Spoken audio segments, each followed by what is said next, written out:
Leo's desk, and we just, you want to say hi, Leo? Hi, everybody. So tell us about the pink ball. Is that something that you decided to put in, that pink spiky ball, or was just... Well, yeah, I just decided to kind of create pink yo-yo. One cool thing about this character also is that he's actually kind of like a throwback character. We're bringing him back from God of War 1. He actually wasn't in God of War 2, because we definitely want to keep reminding the player that this is a trilogy. It's like, they're not supposed to be seen as separate games. So what about animating Kratos? Like, what are some of the things that are kind of challenging? He has a specific poses that describing him.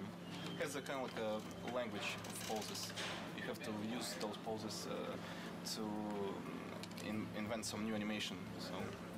We're fortunate to have Leo here because he's joining us for God of War 3. He actually is one of the newest members of the team, so he's doing a great job. One of the factors of animation is that you're kind of trying to make it invisible. The more successful we are, the less you really notice the animation. The stuff we've got going on with that boss fights is going to look really impressive. It's another kind of key development for this game, I think. We're working a lot with the designers, like way more closely, and creating new things with them. There's a certain type of feeling that in animation we have to achieve. And the most important part, of course, is Kratos and how he moves. Kratos is very direct.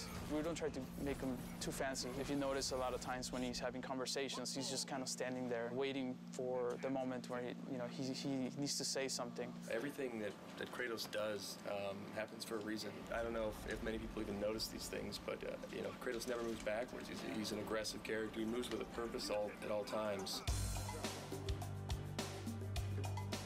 We actually have wooden swords laying around all the time. We definitely get up and try to act it out. It's definitely always hazardous to walk around the animation area. You gotta watch out. What are the challenges of animating something that big? Planning out where everything needs to be, like nothing happens on accident. You need to know where everything is. I did not know that it was gonna be this big. I just had an idea and I was like, yeah, I'm just gonna go with it, which is kind of a bad idea. I learned my lesson. At the same time, I'm glad that it's the size that it is. And the players will be happy that it's in there. I think they'll get an adrenaline rush just from seeing the sequence. Kratos, your death will not be a gentle one.